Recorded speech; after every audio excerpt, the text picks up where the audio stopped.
Alors, le thème de mon message est un peu bizarre ce matin. Je parle sur le thème les saisons cachées. Quelqu'un dit avec moi les saisons cachées. Dis plus fort les saisons cachées.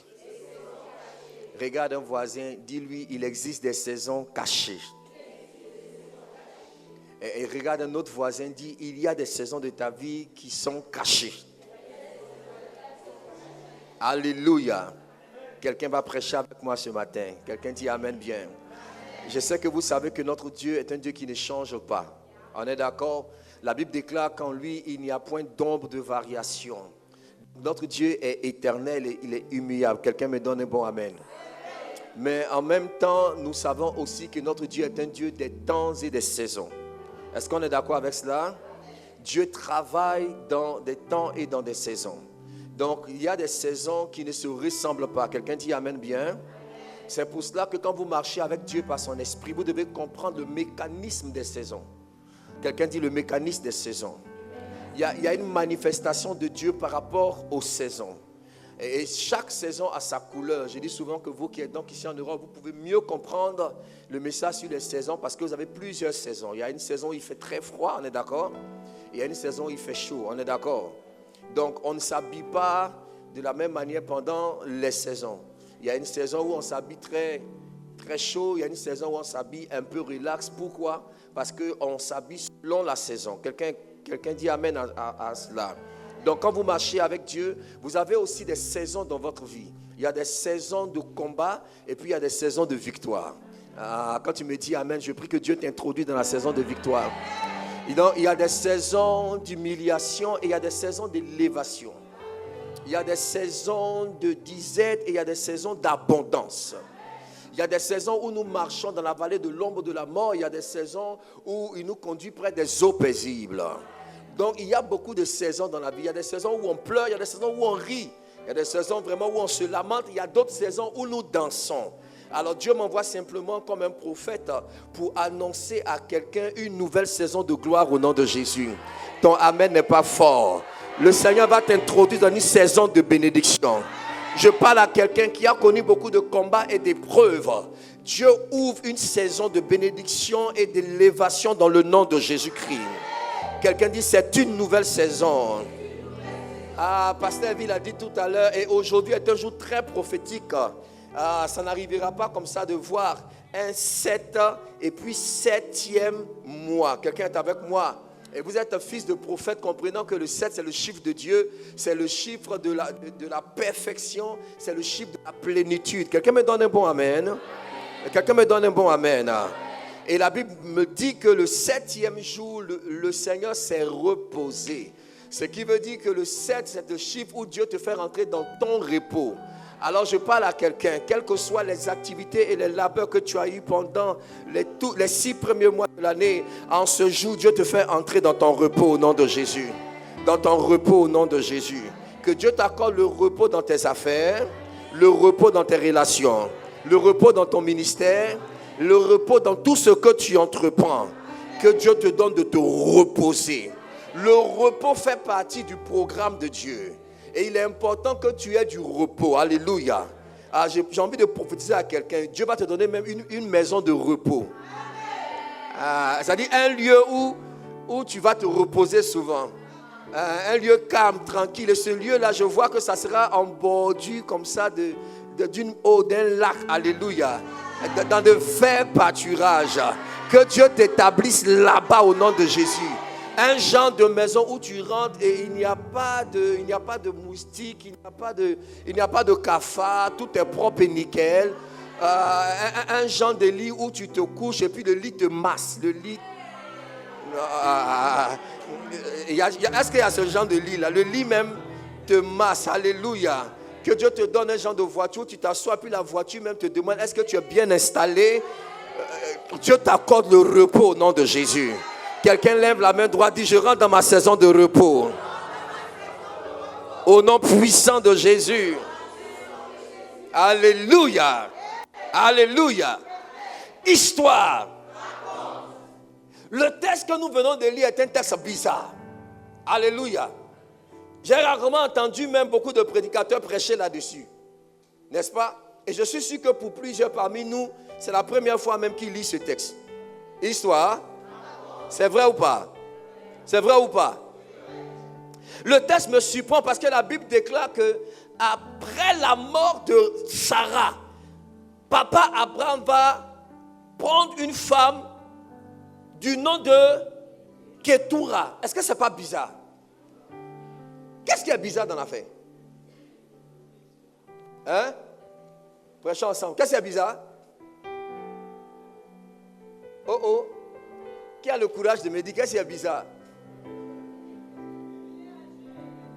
Mais si, maman, acclame le Seigneur pour la maman là. Oh.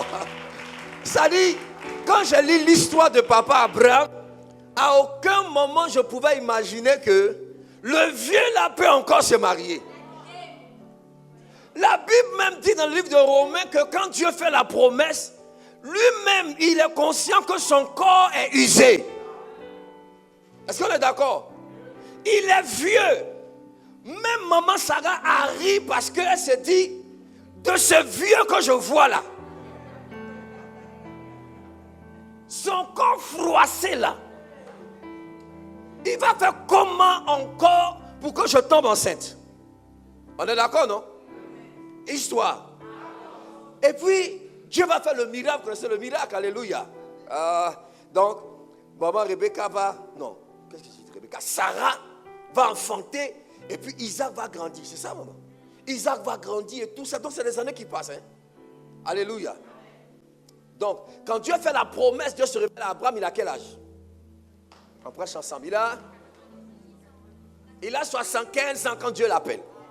On est d'accord? Il a 75 ans. Et puis quand Dieu fait le miracle de Isaac, il a quel âge? Hein? C'est 25 ans plus tard que Isaac va naître. Donc il a quel âge? Il a 100 ans. On est d'accord? Donc quand il avait 99 ans, maman Sarah dit qu'il est vieux. La Bible elle-même confirme que son corps est usé. On est d'accord? Isaac va naître. Isaac va grandir jusqu'à ce que Sarah meure. Et je suis choqué de voir que le vieux là,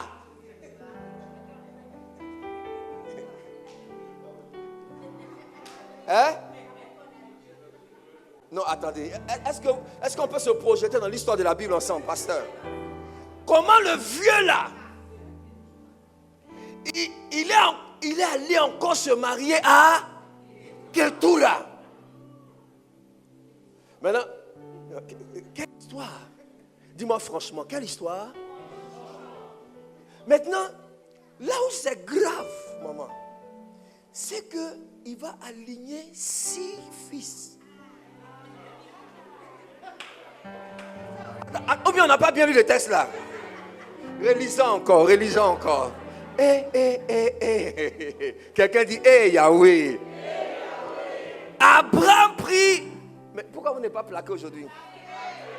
C'est mieux quand on plaque. Alléluia. Abraham prit encore une femme nommée comment? Elle lui enfanta qui? Zimran, ça fait quoi? 1. Ensuite, Jokshan, 2. 3. 4. 5. 6.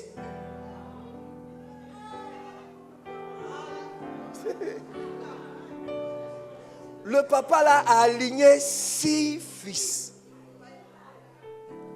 Bon, si on veut tenir compte du planning familial, hein? Si on considère que c'était chaque 2 ans, hein? Donc, ça fait 2 multiplié par 6, ça fait combien? C'est le vieux dont la Bible dit qu'il était vieux et son corps était usé. Alléluia. Hey! Quelqu'un a été de comprendre mon esprit? En lisant cette histoire, Dieu m'a amené à comprendre qu'en réalité, il y a des saisons cachées dans notre vie. Il y a des saisons que les hommes ne maîtrisent pas. Et il y a des saisons que nous-mêmes, nous ne maîtrisons pas. Donc, je vais faire dans mon message une petite analogie entre la saison visible et la saison cachée. Et dire à quelqu'un qu'en réalité, avec Dieu, vous allez vous rendre compte que votre saison cachée n'a rien à voir avec votre saison visible. Je n'ai pas entendu ton amen. Dans sa saison visible, il est vieux, incapable d'avoir des enfants. Mais dans sa saison cachée, la Bible nous présente un vieux qui a aligné 6 garçons. C'est fort, hein? Et quand tu lis la suite, on se rend compte qu'il a eu encore beaucoup d'enfants. Le vieux a été capable même de prendre encore des concubines. Mais pourtant, nous on pensait qu'il était fini. Ah, Dieu m'envoie dire à quelqu'un que ta destinée n'est pas finie. Ah, c'est pas encore fini. Il y a quelque chose de grand que Dieu veut faire dans ta vie. Il y a quelque chose de plus fort que Dieu va accomplir dans ta vie, dans ta destinée. Donne-moi un bon amen. Donne-moi un bon amen, amen, amen, amen, amen, amen. Bien, mais écoute-moi bien. Il y a ce que les gens voient de toi. Et il y a ce que Dieu a caché aux hommes. Je peux commencer à prêcher. Et ce que Dieu a caché aux hommes n'a rien à voir avec ce que les hommes voient. Maintenant, j'ai envie de pousser pour te dire que toi-même là, tu ne connais pas encore ta vie. Parce qu'il y a une partie de ta vie que Dieu a cachée. En réalité, Dieu prend plaisir à cacher les choses aux hommes. Alléluia. La Bible déclare que Jésus va aller aux noces de l'agneau. Histoire. Et puis la fête va bien se passer. Les gens vont manger, ils vont boire. Comme il y aura le pique-nique, tout ça. Alléluia. Seulement que là-bas, il y avait quand même du vin. Alléluia. Et un très bon vin, ils ont bien bu. Et puis, ils avaient une bonne tradition. C'est qu'il faut garder le moins bon parmi les vins là après. Pourquoi? Parce que après que l'alcool ait visité les papilles gustatives, donc on aura du mal à apprécier la qualité de vin. Donc c'est mieux de commencer par ce qui est bon. On est d'accord? Et donc c'est ce qui s'est passé. Et au milieu de la fête, le vin va manquer. Marie va venir vers son fils pour lui dire ils n'ont plus de vin. C'est ça? Et puis le Seigneur va faire le miracle. Je vais rapidement pour l'histoire. Et quand le Seigneur va dire de présenter l'eau qui a été changée en vin à l'ordonnateur du repas, cet homme va dire quelque chose de très fort. Il dit que tout homme sait d'abord le bon, n'est-ce pas? Ensuite le moins bon. Mais toi, tu as fait quelque chose de bizarre. C'est que tu as gardé le meilleur pour la fin. Le thème garder, c'est le même thème qui est caché. Tu as caché le meilleur pour la fin. Le Seigneur notre Dieu est le Dieu qui cache la meilleure partie de ta vie pour la fin. Est-ce que je parle à quelqu'un? Il a caché la meilleure partie de ta destinée pour la fin. Il a caché tes meilleures relations. Non, j'aime l'acclamation d'ici. Il a caché tes meilleures relations pour la fin. Il a caché tes meilleures bénédictions pour la fin.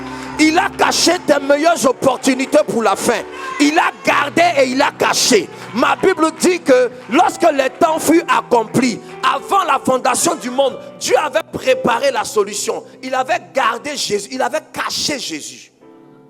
Donc le principe de Dieu, c'est toujours de cacher les bonnes choses pour la fin. Est-ce que tu sais que la deuxième partie de l'année sera meilleure que la première? Je suis en train de prophétiser à quelqu'un. Ah, il y aura de bonnes choses qui vont t'arriver. Il y aura de bonnes grâces qui vont frapper à ta porte au nom de Jésus. Dieu a pris soin de cacher, de garder. Alléluia. Il a gardé, il a caché une saison de ta vie. Amen. Hey, c'est pour cela que ma Bible dit, pasteur, ce sont des choses que l'œil n'a point vues, que l'oreille n'a point entendues, et des choses qui ne sont pas montées dans le cœur des hommes. Voici les choses que Dieu a réservées, il a gardé, il a caché pour nous. Donc il y a une partie de ta vie que Dieu a cachée aux hommes. Et il y a même une partie de ta vie que Dieu a cachée à toi-même. Alléluia. Maintenant dis-moi, tonton, pourquoi Dieu fait ça? Vous vous souvenez de tonton Zacharie? Tonton Zacharie, vous connaissez de la Bible. Voici un papa qui a eu une saison compliquée. Alléluia. Il était stérile toute sa vie. Sa femme aussi était stérile. Mais il servait Dieu de manière irréprochable. Quelqu'un dit Amen. Et je veux encourager quelqu'un qui sert le Seigneur ici. Dieu va te bénir. Et Dieu se souviendra de toi. La Bible déclare qu'il va entrer dans la présence de le sanctuaire, c'est ça? Dans le lieu saint, parce que c'était son tour de faire le service. Quand il entre là, il rencontre un ange.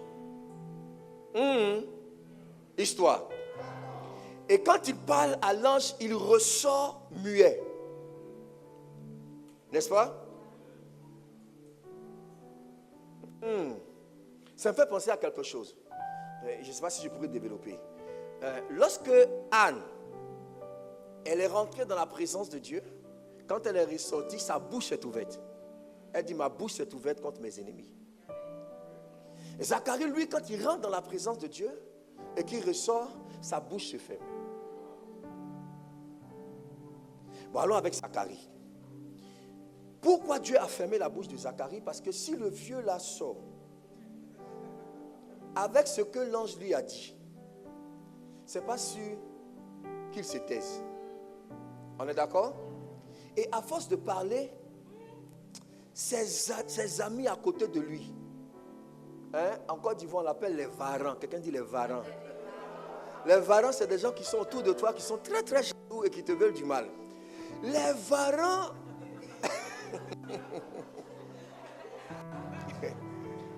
ils allaient se débrouiller pour attaquer la grossesse d'Élisabeth. On se comprend? En fait, Dieu ne voulait pas que Zacharie parle. Pourquoi? Parce qu'il y avait une saison qui était cachée. En réalité, Dieu te cache certaines choses parce que tu ne dois pas trop parler. Il y a des gens qui ont compliqué leur vie parce qu'ils ont trop vite parlé. Quelqu'un comprend bien mon esprit? Donc Dieu expressement a décidé que tes yeux ne doivent pas voir certaines choses. Tes oreilles ne doivent pas entendre certaines choses. Pourquoi? Parce que Dieu est en train de préserver une saison de ta vie. Quelqu'un me dit amen bien. Alors, pour pouvoir préparer une très bonne destinée, une bonne saison pour toi, Dieu va faire quoi? Dieu va fermer tes 5 sens. Alléluia. Et maintenant, il va te dire de vivre par la foi. Parce que la foi, c'est la manière de vivre hors de nos 5 sens. C'est une ferme assurance des choses qu'on espère et la démonstration des choses qu'on ne voit pas. Parce que ce que tu vois peut te fatiguer. Et je parle à quelqu'un. Donc quelqu'un a dit que le contraire de la foi, c'est ce que tu vois. Donc ce que tu vois combat ta foi. Ce que tu vois lutte contre la promesse de Dieu pour ta vie. Parce que quand Dieu dit à Abraham que tu seras perdu, mais quand il regarde son corps, il dit non, c'est pas possible. Quand Dieu dit que je vais te rendre multimillionnaire, milliardaire en euros, et que tu regardes ton compte bancaire, tu dis non. Donc ce que tu vois te fatigue. Alors à un moment donné, Dieu doit fermer tes yeux pour que tu ne vois pas ce que tu dois voir. Je parle à quelqu'un. Pour que tu commences à marcher par la foi. C'est en train d'arriver un peu. C'est en train de venir. Alors, regarde, dans la Bible, tous ceux avec qui Dieu a fait de grands exploits, à un moment donné, c'est des gens qui ont compris qu'il y avait une saison de leur vie qui leur était cachée. Alléluia. Donc quand tu prends Zacharie, tout le monde dans sa saison visible sait qu'il est stérile, mais dans sa saison cachée, il est fertile. Donc il y a un combat entre la stérilité et la fertilité. Ma saison que tout le monde voit, je suis stérile, mais la saison qui est cachée, je suis fertile. Donc, il faut passer de la stérilité à la fertilité. Pourquoi? Par une porte que je te dirai tout à l'heure. Est-ce que tu me suis bien? Tu me suis bien? Dieu se révèle à une maman qu'on appelle Naomi. Vous connaissez Naomi? Qui connaît Naomi? Vrai. Ok. Regardez sa saison visible. Vous me suivez bien, non? Je vais tout doucement, non? Dans sa saison visible, elle est comment? Elle est veuve. Elle a perdu ses 2 enfants. C'est ça? Elle a tout perdu. Et quand elle regarde à sa saison, elle-même décide de changer de nom. Elle dit que son nom ne correspond pas à ce qu'elle vit. Elle dit, appelez-moi Mara, parce que je suis dans l'amertume. Naomi qui parle de douceur, de beauté, n'a rien à voir parce que ma vie n'est pas belle. Il y a des gens parfois qui ont envie de changer de nom. Ne change pas de nom. Parce que tu ne sais pas ce que Dieu a caché dans la dernière partie de ta destinée. Qui me donne un bon amen? Et donc Naomi dit, je vais changer de nom parce que j'ai connu la souffrance, les pleurs et la douleur. J'ai perdu mes enfants, j'ai perdu mon mari, j'ai tout perdu. Et je retourne à Bethléem dans la honte. Donc quand elle retourne à Bethléem, les gens la voient et on lui dit, Naomi, elle dit, ne m'appelez plus Naomi, appelez-moi Mara parce que ma vie, c'est complètement l'amertume. Mais ce que Naomi ne savait pas, c'est qu'il y avait une saison cachée. Et cette saison cachée s'appelait Boaz.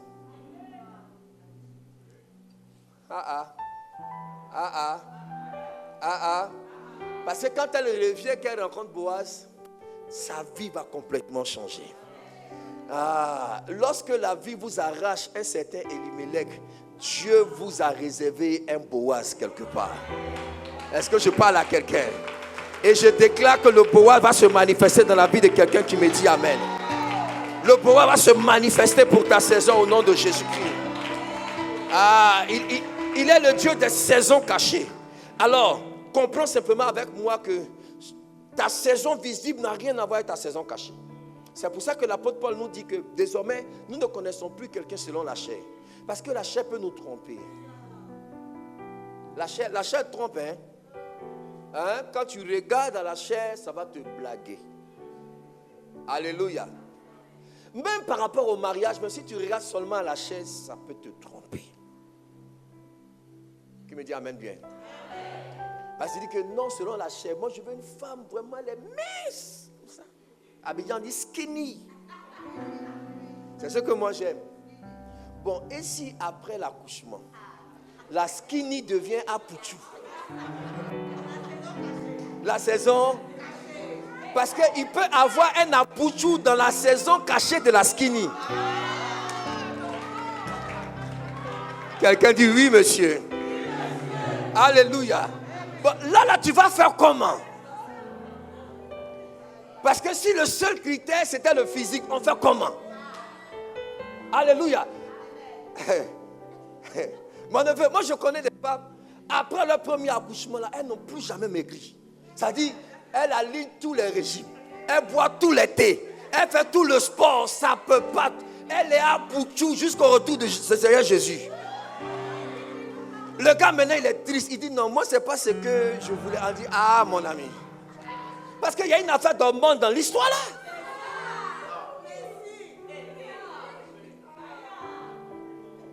Qui me dit un bon amen?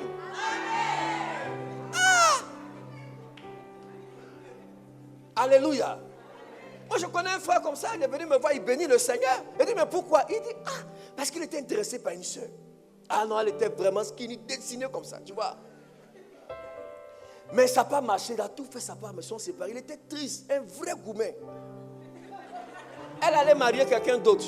Il a pleuré, Quand elle a accouché son premier enfant, jusqu'à aujourd'hui, elle est comme ça. Donc actuellement, il bénit Dieu. Il dit, si j'étais rentré dedans. Il dit, mon ami, tout ça, c'est ce que Dieu a vu. Et Dieu a dit, mon fils ne rentre pas dans ça.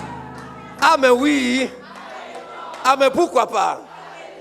Donc la chair peut nous tromper. Alléluia. La chair peut nous tromper. Pareil pour les femmes aussi. Dit non, le gars, moi j'ai un gars frais, prend une tablette de chocolat. Oui.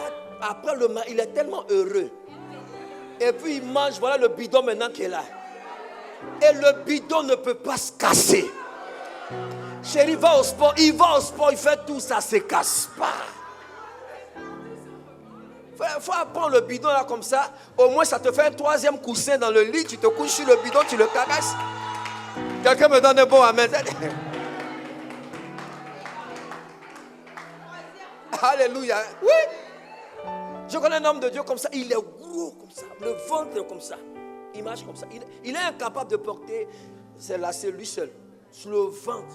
Je dis mais comment? Il dit, et sa femme lui dit que c'est la partie là même qu'elle aime même. Le ventre comme ça. Il dit que faille.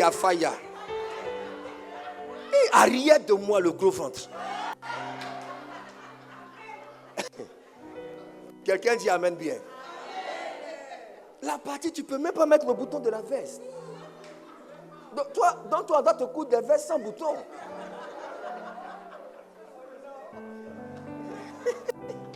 Qui me dit amen bien?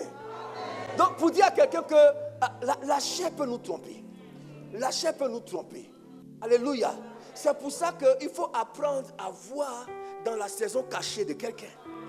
Lorsque tu établis une relation, regarde derrière le voile. Qu'est-ce que Dieu a mis derrière le voile? Qu'est-ce que cette personne va devenir? Alléluia. Parce que quelqu'un dans la saison visible peut être vraiment faible, pauvre. Mais dans la saison cachée, et Dieu aime jouer ce petit jeu-là en mettant les vraies bénédictions dans la saison cachée. Il est bizarre, hein? Tu vois que le thème est bizarre un peu, non? Dieu a un jeu bizarre. C'est-à-dire, il met les vraies bénédictions dans les saisons qu'on ne voit pas. Les saisons cachées. Et maintenant, quand on te regarde dans ta saison visible, tu ne ressembles à rien. Mais c'est là même que Dieu dit, d'accord, c'est ça que je veux. Alléluia. Vous savez, quand Dieu m'a appelé, tous les frères qui j'étais, personne ne pouvait penser que Dieu pouvait m'appeler. Oui. Alléluia. Bon, je n'étais pas le plus spirituel. Quand on dit prière, il n'était pas dedans. Quand on dit révélation, la Bible, la lecture de la Bible, il y avait des frères, eux là, j'étais trop spirituel. Au point où parfois, quand ils veulent se parler de choses spirituelles, quand j'arrive, ils se taisent pour que je quitte là. Moi aussi, les gens m'ont humilié quand même. J'ai dit que, moi aussi, non, je m'en fous. Alléluia. Donc, si Dieu doit choisir quelqu'un ici, là, c'est pas lui là. On avait souvent des retraites entre frères dans la jeunesse et puis il y avait des responsables. J'étais responsable de certains groupes et parfois on parlait, ils confiaient leurs problèmes, leurs sujets. Il y avait d'autres qui avaient des problèmes de cul d'âme, de délivrance. Donc moi j'allais vers les frères. Dans mon groupe là, il y a telle personne qui a besoin de délivrance. Il dit mais toi tu fais quoi? Il dit non, moi actuellement je vais jouer au foot. Le frère il s'est fâché, il dit mais comment tu es responsable? Tu ne peux pas prier. C'est qu'il a fait de faute. Il dit mais c'est vous les spirituels. Donc, allez gérer le cas. Moi, je vais jouer au foot. Alléluia. Il est fâché. J'ai dit que je m'en fous. Alléluia. Et c'est comme ça qu'on a géré jusqu'à ce qu'on finit l'année. On est dans une grande retraite spirituelle. Il y a une grande servante de Dieu qui est venue que Dieu utilisait de manière... C'était trop fort même. Trop fort. Et c'est ça, cette soirée-là, moi j'étais assis, je regarde, Dieu parle ici, les gens tous ça, prient. Il y a des frères, et puis quand ils parlent en langue comme ça, mais tu trembles. Alléluia.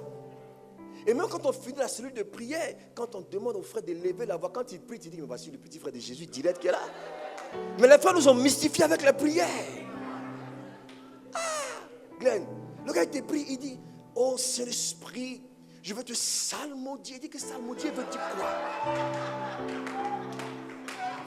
Laisse-moi te bénir, Seigneur. Maintenant, la partie, ils vont dire merci à Dieu là.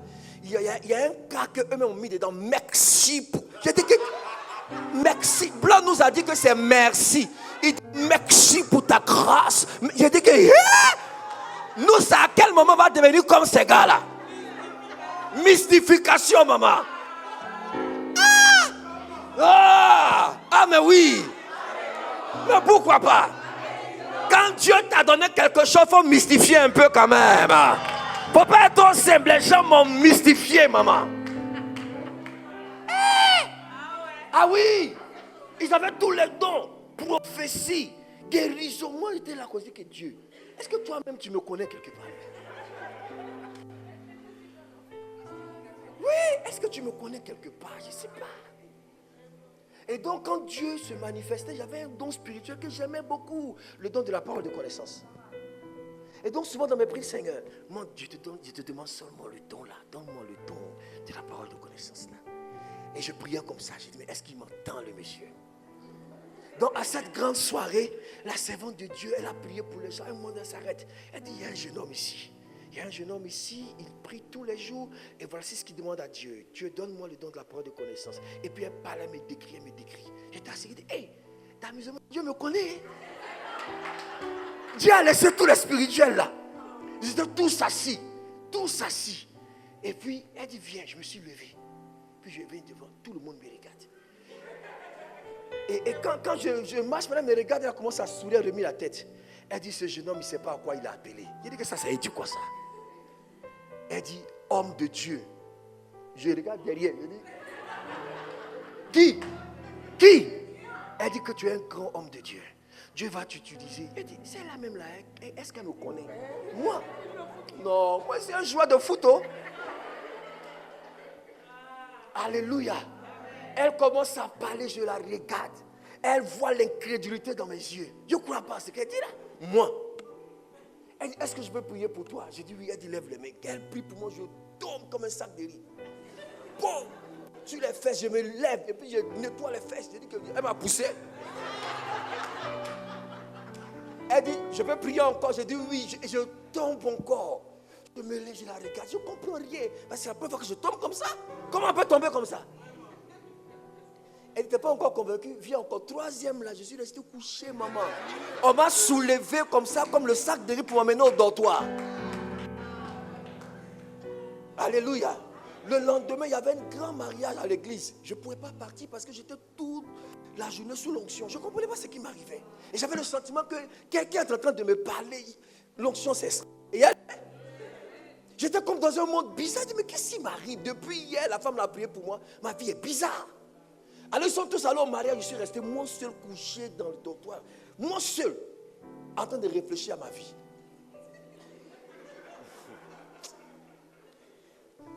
Et la servante de Dieu était au mariage là-bas. En plein mariage, elle s'est levée. Elle dit, où est l'homme de Dieu? Où est le frère? Elle dit, quel frère? Quel frère? Où est le frère Samuel? On me cherche partout. Mon voisin dit, non, il n'est pas venu, il est resté. Elle dit, non, je ne vais pas rester ici. Dieu me parle de lui. Et elle a quitté le mariage, est venu me trouver. On dirait David, j'étais heureux, frère. J'étais au couchant, dit la servante de Dieu t'avait dit que moi, lui, je sors. Elle a commencé à parler, prophétiser. Tout le monde est venu du mariage. Maintenant, je suis là. C'est là qu'on dit que Dieu m'a oint en face de mes adversaires. Hey, hey, hey. Alléluia.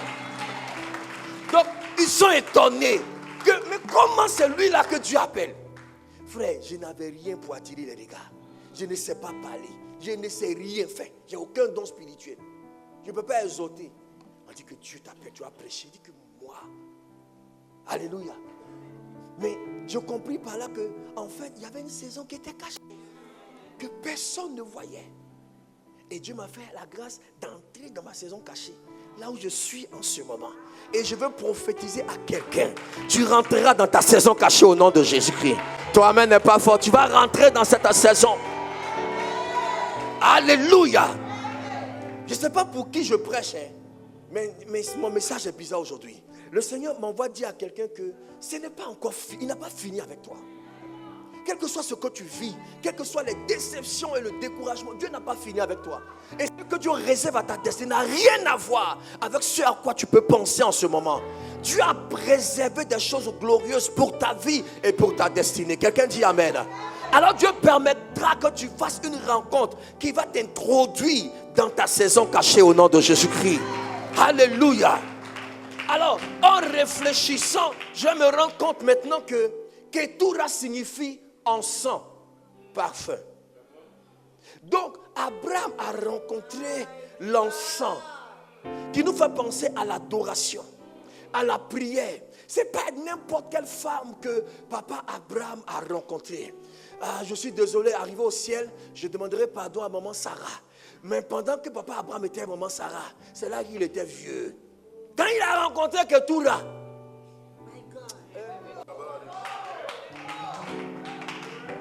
maman, il y a des rencontres dans la vie. Il y a des rencontres de destinée.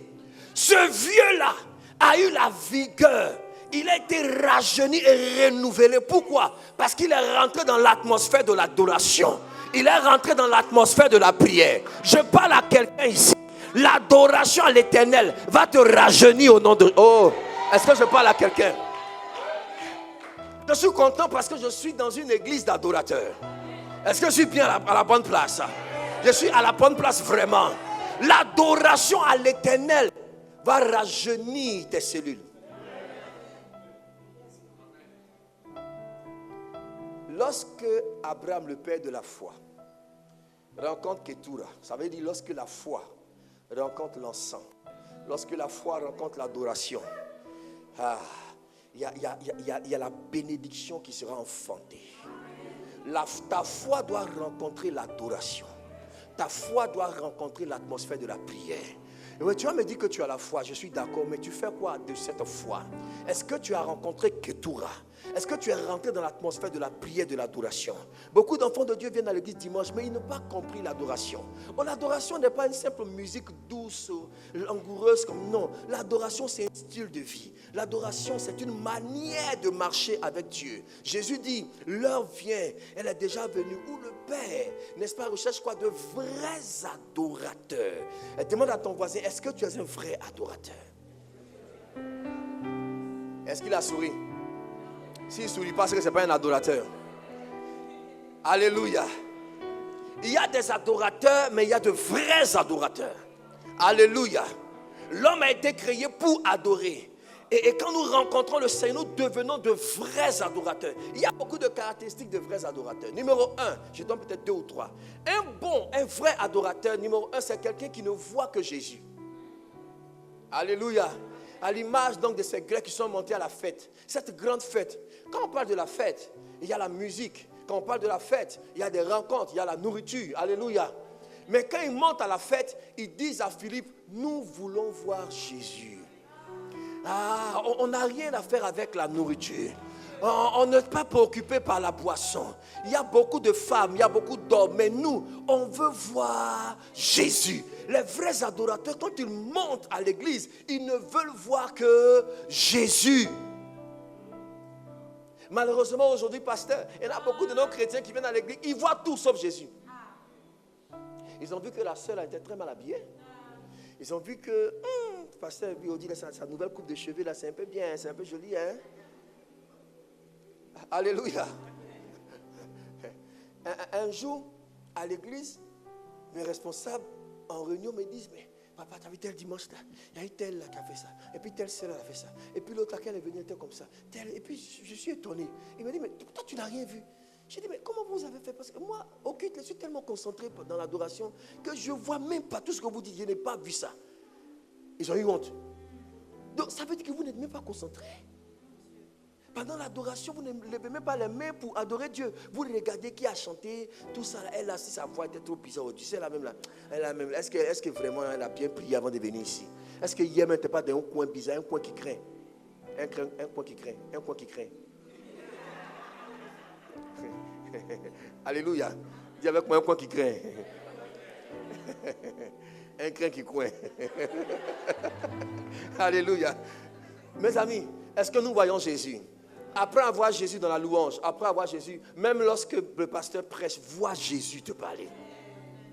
Si tu n'as pas cette qualité, cette capacité à voir Jésus, tu peux même discuter mais le message pour dire que c'est à cause de moi il parlait comme ça.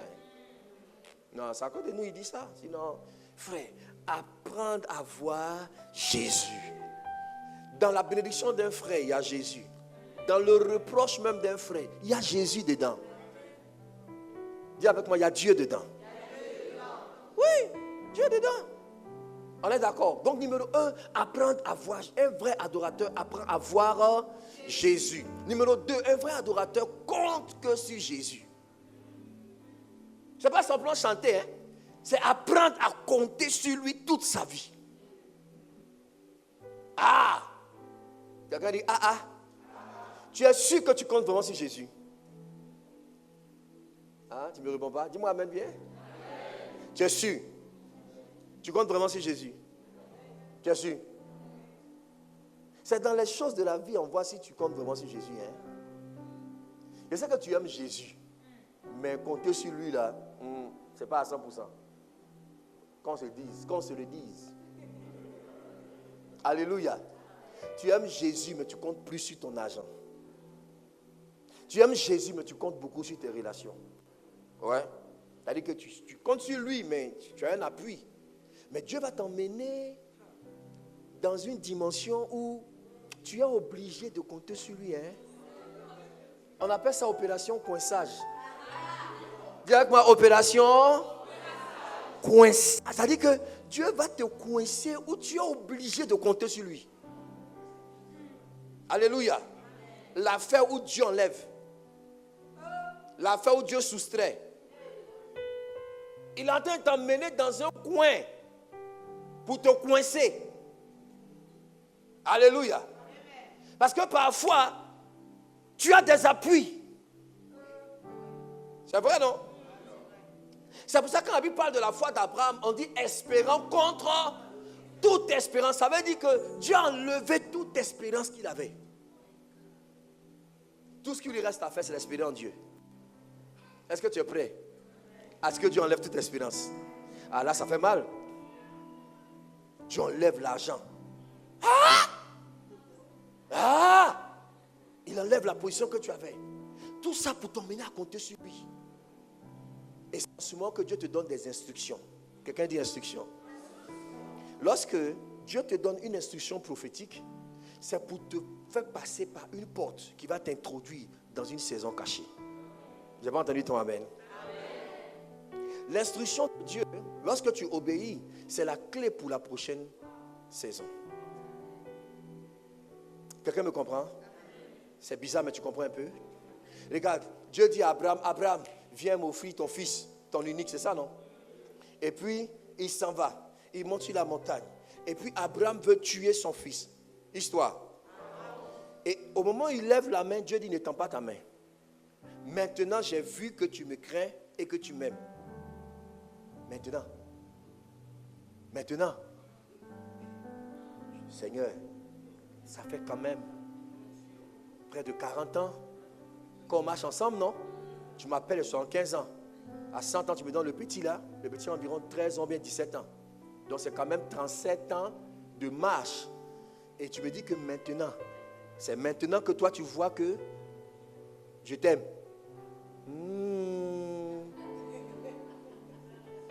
Bizarre, hein? Après 40 ans de marche. Alléluia. Attends, tu te rends compte que comment tu peux vivre avec un homme, hein? Et puis après 15 ans de mariage, un beau matin, il dit maintenant, je sais que tu m'aimes. Mais, hein? Gifle. Regarde, tu l'as surpris, il était dans la galère, tu l'as soutenu.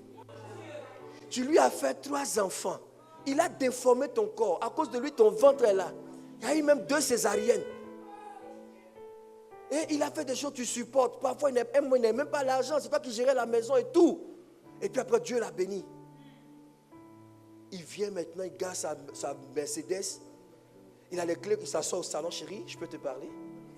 Et tu t'assois, il dit, maintenant, je sais que tu m'aimes. Tu es malade. Tu vas lui dire quoi? Mais pourquoi tu dis ça? Pourquoi? Non, c'est maintenant je sais ça. Quoi? Donc imagine la réaction d'Abraham. Mais en fait, qu'est-ce qui s'est passé? Ce n'est pas que Dieu voulait se moquer d'Abraham. Dieu disait à Abraham que tu viens de franchir une porte. Et tu as accédé à une autre dimension par ton obéissance. Chaque fois que Dieu vous donne une instruction prophétique, que vous obéissez, vous franchissez une porte. Donc certains ennemis qui vous attaquaient dans l'ancienne saison ne vous voient plus. Est-ce que je parle à quelqu'un? Un jour, le Seigneur me dit, j'ai une de mes filles à Abidjan. Il dit, dis-lui, elle doit faire une offrande sacrificielle. En 1500 €. J'ai dit, ah Dieu, elle me dit ça comment? Elle va penser que Dieu prend son argent. Dieu dit que tu es prophète, non? J'ai dit oui, même prophète, il s'en fout. Ce qu'on va penser de lui, il ne fait qu'obéir. Je l'ai appelé ma fille. Voilà ce que Dieu m'a dit. Elle dit, papa, quoi? Dieu m'a dit que tu dois faire l'offrande. Elle dit, papa, j'ai dit, oui, c'est ce que Dieu m'a dit. Elle dit, ok. Mais elle n'obéit pas. Un mois passé, elle n'obéit pas. Le Seigneur me dit, va lui dire de poser cette action. Écoute-moi bien. Je vais lui dire encore. Et puis bon, elle était tellement habituée à moi aussi. Tu vois l'esprit d'habitude là. Elle dit, ah, daddy, papouche. Papouche, j'ai compris, papouche. Faille sur tous les esprits de papouche au nom de Jésus. Oui, papouche. Moi, il y a eu tous les noms. Papouche, papastoustique. Il a dit que, appelle-moi moustique en même temps, c'est la fin. Pastoustique. Dis moustique en même temps. Alléluia. C'est qu'elle a fait de pastoustique encore. C'est compliqué, hein? C'est compliqué. Alléluia. Ok. Dieu me dit, dis-lui que si elle n'obéit pas, elle va avoir des problèmes dans sa maison, dans sa relation avec son fiancé. Et puis ça va toucher à son travail. Je lui ai dit ça. Elle est encore dans l'affaire de pastistique. Son fiancé a commencé à faire comme ça. Elle est encore là. J'ai dit, ma fille, papa, je vais faire. Papa, oui, je vais faire. Deuxième encore, elle est encore là. Mais vous savez, les chrétiens, quand tu touches à leur travail, non là, il faut toucher à tout, mais le travail là, c'est compliqué. Un matin, elle arrive au travail. Histoire. J'aime trop quand Dieu fait ça. Quelqu'un dit opération coinçage. Quand Dieu te coince, c'est très intéressant. Et c'est la partie où nous maintenant, on commence à faire aussi notre malin. Parce que quand vous êtes fort là, vous pensez qu'on est vos enfants. Mais vous allez nous sentir. J'ai dit que le message est bizarre aujourd'hui. Oui. Quelqu'un dit papouche. Ils ont appelé Papouchka. Elle, c'est Papouchka maintenant. Moi aussi, elle est Papouchka. Papouchka arrive au travail. On l'appelle. Ça veut dire, elle travaille en banque. Tu vois, il y a une partie là, il y a un service, une direction. Je ne sais pas comment ils appellent. Là où il y a malversation, il y a vol et tout ça. Quand ils t'ont convoqué, c'est grave. Dans le service de Papouchka là, il y a quelqu'un qui a fait une erreur. Et c'est elle qui est responsable. Donc on l'a convoqué. La manière dont on l'a appelée, elle tremble. Elle tremble. Parce que là, souvent de là, c'est direction police. Oui. Si Dieu t'a trop aidé, on va te renvoyer au bien. En tout cas, ton dossier même est mauvais. Ça, c'est si Dieu t'a aidé. Alléluia. Donc elle m'appelle. Papouche, tu es où? Je suis à la maison. Papa m'a convoqué. Il écoute. Il va comme ça. Maintenant, vers la fin, elle dit, papa, tu es où? Je viens avec mon sacrifice. Tu n'as encore rien vu. Il dit, donc c'était disponible. Ils l'ont convoqué à midi. Papa, à 10 heures, elle est venue à l'église. Avec l'offrande. Il dit, il y a quoi? Non, Dieu avait dit. C'est maintenant que tu sais que Dieu a dit. Mais pourquoi vous voulez toujours que Dieu vous coince d'abord? Obéissez vite à Dieu. Dis à ton voisin, obéis rapidement. Alléluia. Il faut obéir. Je suis en train d'apprendre l'accent gabonais. Rapidement.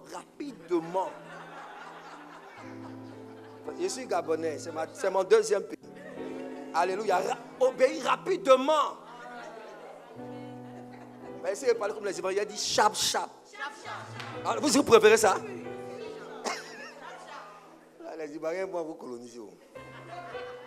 Avec le nouchi. Alléluia. Elle est venue à l'église. On a prié.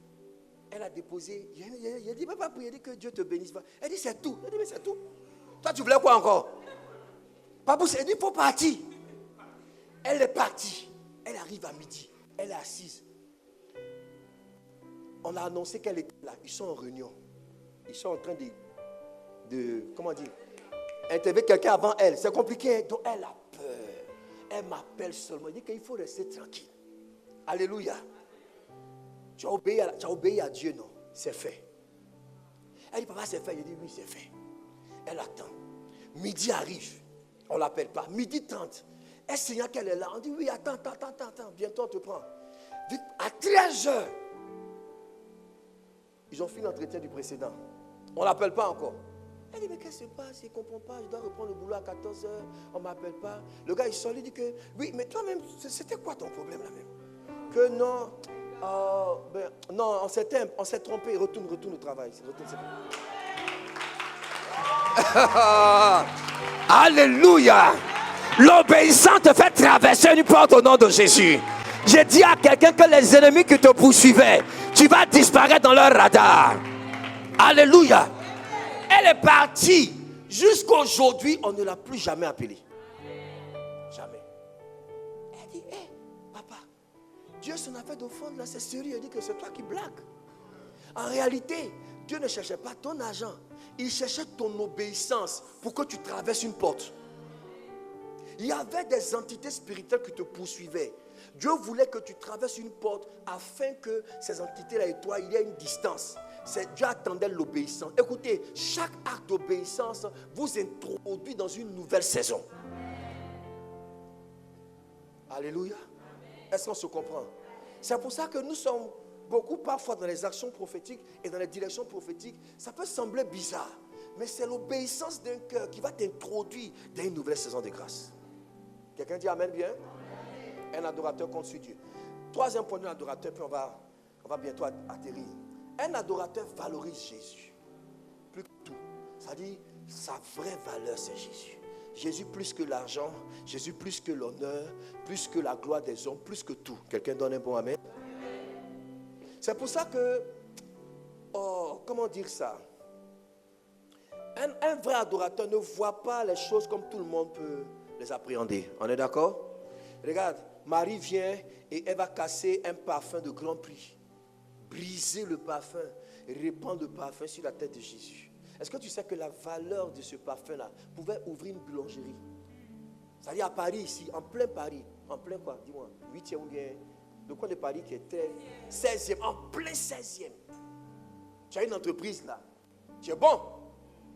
Tu es bon, tu es bon, tu es bon. Tu es bon. On est d'accord? Et elle prend l'argent de ce parfum et elle brise pour montrer que Jésus a plus de valeur que tout. Il a plus de valeur que ce parfum. Il a plus de valeur que l'entreprise. Il a plus de valeur que tout. Regardez maintenant. Judas, le varan. Lui, il dit que le parfum là a plus de valeur que Jésus.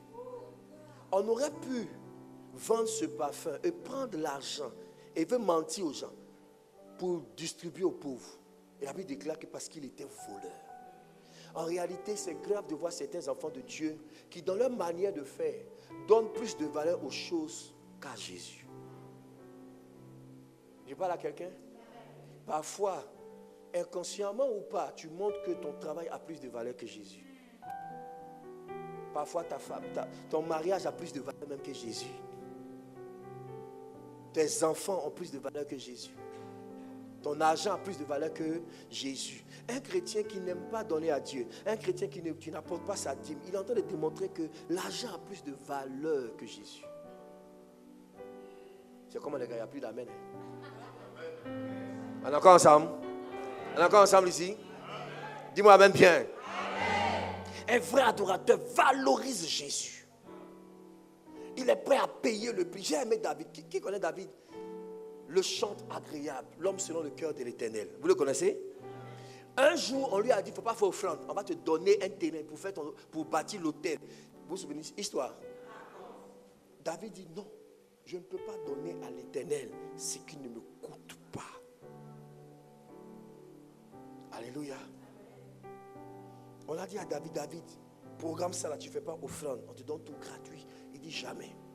Bien-aimé, si on vient ici un bon dimanche comme celui-ci, on dit, bon, aujourd'hui, décision épiscopale, l'évêque dit, pas de dîme, pas d'offrande. Vous ne faites pas offrande aujourd'hui. On va juste prêcher, vous bénir, on va louer le Seigneur, vous retourner à la maison. C'est bon ou pas? Arrêtez. Il va dire, ça c'est un bon évêque. Bon pasteur. Alléluia. Il y a une de mes filles qui m'a dit ça une fois. Elle va dans une église, même à Paris ici, où le pasteur dit non, je ne prends pas d'offrande. Chez moi, il ne prend pas d'offrande. Elle dit, ça c'est une bonne église. Elle est là-bas tous les dimanches. Pourquoi? Parce que le pasteur dit qu'il ne prend pas d'offrande. Il a l'argent. Je lui ai dit que tu sais que ton pasteur, là, il ne vous aime pas. Il est en train de court-circuiter votre destinée. Actuellement, tu es en train de danser, mais ça va vous rattraper après. Parce que quand vous ne donnez pas à un homme, donnez pas à une église, vous donnez à Dieu. Et l'offrande est l'expression de l'adoration et de l'amour qu'on a pour Dieu. Donc quand tu ne donnes pas, tu dis que tu n'aimes pas Dieu. Et tu n'adores pas Dieu. Donc vous vous rassemblez en club d'amis. Ce n'est pas un culte d'adoration. Elle m'a regardé et dit que oui, fâche-toi comme tu veux. Le gars, il ne vous aide pas. Vous n'adorez pas Dieu. Parce qu'on ne peut pas adorer Dieu sans donner à Dieu. Alléluia. Oui. Dans la pensée d'Abraham, l'adoration, c'est l'offrande. Il dit au serviteur, l'enfant et moi, nous montons adorer. Il allait offrir. Lui dit, va adorer. Donc, comment vous avez enlevé l'offrande de votre adoration? Il n'y a pas d'amen. Vous m'aimez toujours? C'est pour ça que nous allons vous encourager à donner à Dieu. à donner pour l'œuvre de Dieu, à donner dans la maison de Dieu. Pourquoi? Parce que ça, c'est le signe de vrais adorateurs. Quelqu'un me donne un bon amen? Oui. Oui.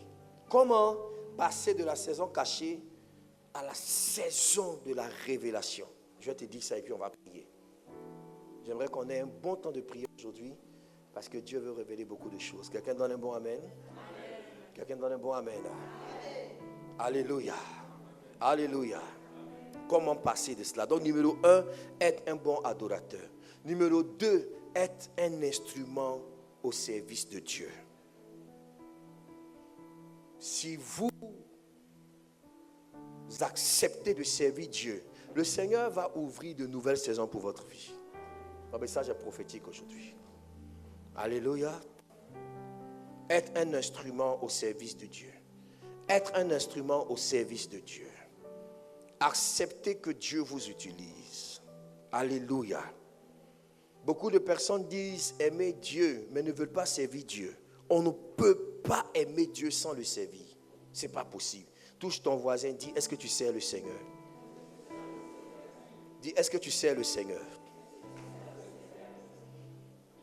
Alléluia. Regardez. Abraham va épouser Ketura. J'ai dit ça, n'est-ce pas? Et puis, il va avoir des enfants. Je n'aurai pas le temps de parler de chaque nom des enfants d'Abraham. Si on peut, il faut plaquer. Alléluia. Genèse 25. Je vais prendre le premier nom simplement pour vous dire que, regardez, dans votre destinée cachée, il y a des choses que vous ne pouvez pas imaginer. Il y a des choses que Dieu a mis en vous que personne ne sait. Alléluia. Elle lui enfanta qui? Zimran. Quelqu'un dit Zimran. Zimran signifie musicien. Donc Abraham avait une dimension de musicien. Alléluia. Lorsque la foi rencontre l'adoration, ça enfante la musique. C'est pour ça que la musique est très spirituelle. Je suis dans une église où, ici, là, tout le monde est musicien ici. Votre église, la moitié de l'église, tout le monde chante, tout le monde est musicien. Donc, je suis à l'aise. Alléluia. La musique est très spirituelle et prophétique. Vous savez ça? Dieu a 2 moyens de transport. Dieu a 2 voitures. Vous savez ça? Quand tu me dis amen, que Dieu t'accorde 2 voitures. Amen. Dieu t'accorde 2 voitures. Amen. 2 voitures. Amen. Alléluia. Dieu a 2 voitures. Dis comment? Oui, Dieu se déplace par 2 moyens. La première voiture de Dieu, c'est la musique. Dieu se déplace au son de la musique.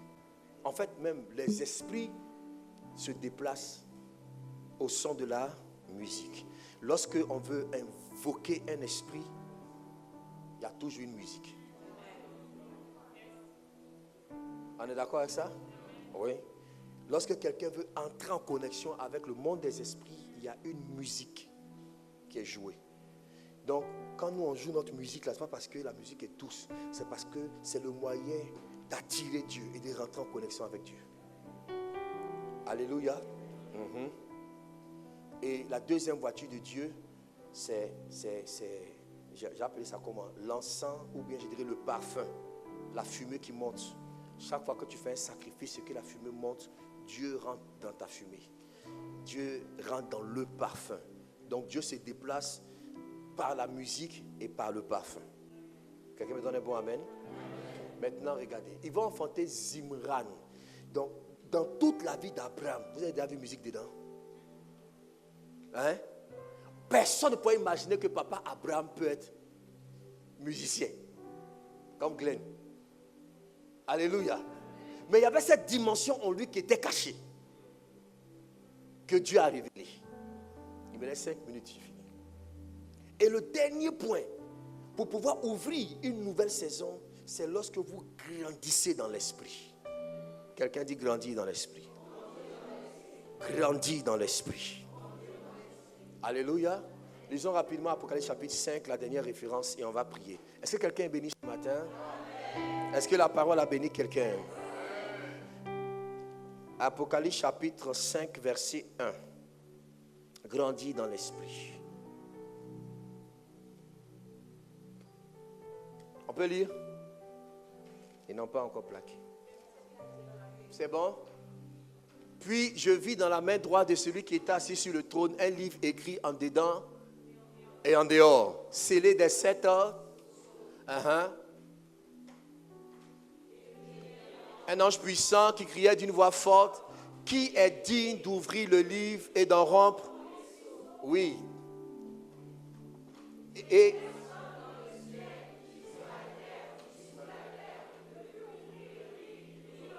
donc la Bible dit quoi? Et donc c'est l'apôtre Jean, non? Qui est au ciel. N'est-ce pas? Oui, ça c'est faux. Il est où ça? Il est au ciel. Et puis, il a vu un livre scellé en dedans et écrit en dedans et en dehors et scellé de 7 sceaux. Et c'est au ciel, il dit que personne, où ça?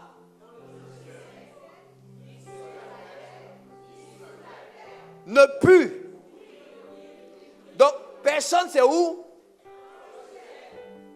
Sur la terre. Donc, ce n'est pas seulement sur la terre, c'est même dans le ciel. C'est vrai? Ok, on y va. Et je pleurais beaucoup de ce que personne ne fut trouvé.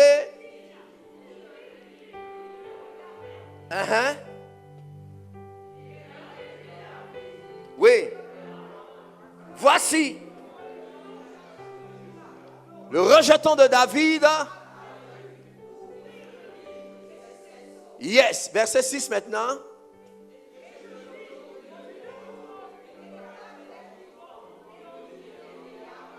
Un agneau comme immolé. 7 cornes, 7 yeux, qui sont les 7 esprits. Ouais, c'est bizarre. Quelqu'un dit bizarre. Dis avec moi bizarre. Bon. Pasteur, qui parle? C'est Jean. Jean est où? Dans le ciel. Et c'est Jean qui dit que dans le ciel, il n'y a personne. N'est-ce pas? Mais c'est dans le même ciel qu'un vieillard lui dit, il y a quelqu'un.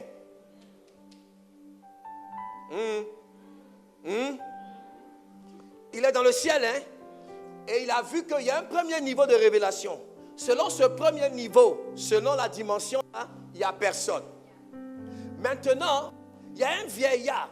Bien qu'il soit au ciel, il n'est pas de la même dimension.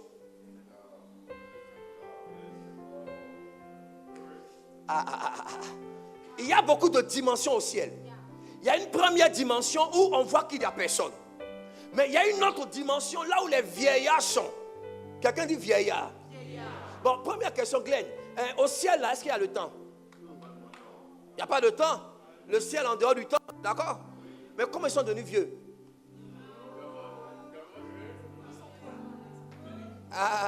Est-ce qu'il y a un vieux au ciel? Parce qu'il n'y a pas de temps.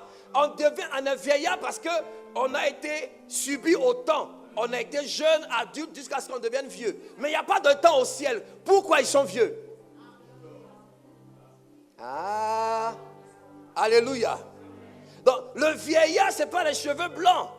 Le vieillard, c'est celui qui a traversé des dimensions et qui est établi dans une position qui est telle que, il peut voir ce que les autres ne voient pas. Il peut entendre ce que les autres n'entendent pas. Il peut accomplir ce que les autres n'accomplissent pas. Je prie que Dieu t'envoie dans la dimension des vieillards. Alléluia. Regarde, Jean dit que dans la dimension là où il était, c'est au ciel. Il n'a trouvé personne. Mais le vieillard lui dit, reste tranquille. Ne pleure pas. Dis qu'on ne pleure pas. Dis, on ne pleure pas, on ne pleure pas. Alléluia. Parce que si tu pleures, c'est trop grave.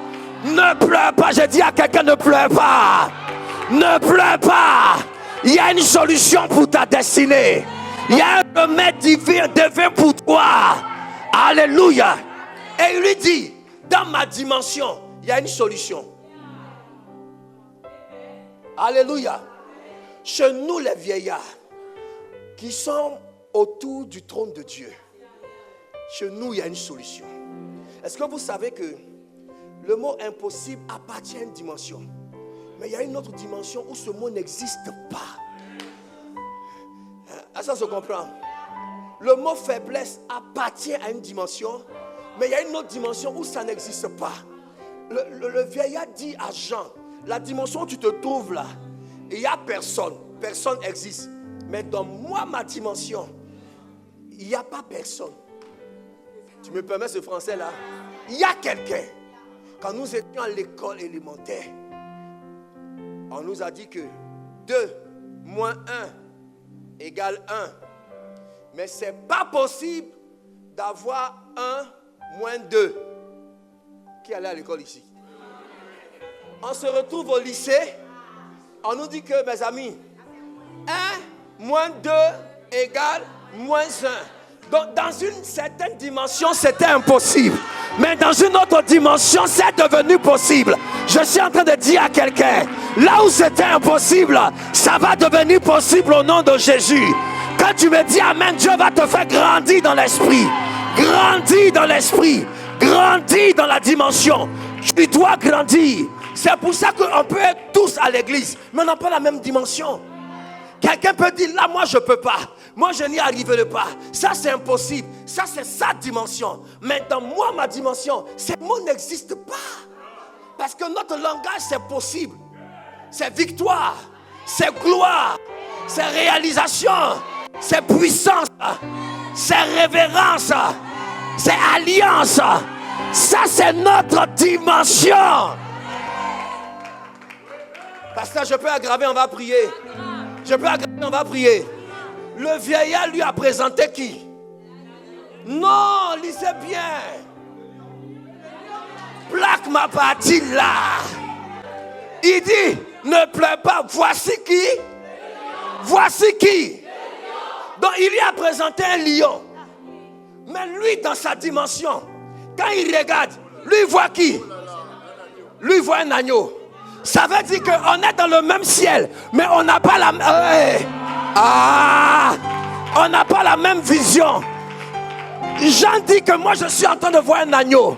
Celui que moi je vois il est faible. Celui que moi je vois il est pauvre. Celui que moi je vois il est même immolé. Et puis le vieillard dit que celui que toi tu vois qui est faible, nous quand on le voit c'est un lion. Nous quand on le voit il est vainqueur. Nous quand on le voit il est puissant.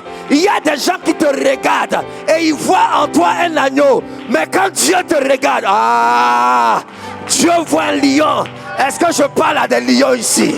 Est-ce que quelqu'un peut rugir par son acclamation? Est-ce que quelqu'un peut rugir par son acclamation?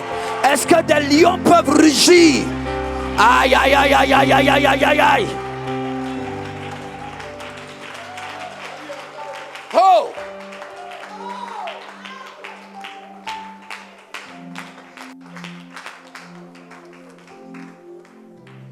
Et il y a des gens qui ne te verront toujours que dans la dimension d'agneau, alors que tu es un lion. Donc, le vieillard dit, voici le lion. Il dit, mais papa, moi c'est un agneau que je vois. Il dit, celui que tu vois comme un agneau, qui est même immolé, c'est un lion. Je parle à quelqu'un ici qui est dans une saison d'agneau. Le Seigneur ouvre la porte pour te faire entrer dans la saison de lion.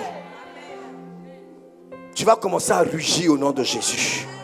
Je vois dans mon esprit un changement de position et de situation. Là où les gens voulaient t'écraser, c'est toi qui les écraseras au nom de Jésus. Là où les gens voulaient te dominer, c'est toi qui les domineras. Parce que le Seigneur a mis dans ta main la domination. La domination. La domination. Tu dois grandir dans l'esprit. Le Seigneur m'a envoyé ici prophétiquement pour ouvrir la saison cachée de quelqu'un. Cette saison qui était cachée va commencer à être manifestée. La gloire va commencer à se... Lève les mains, commence à parler en langue.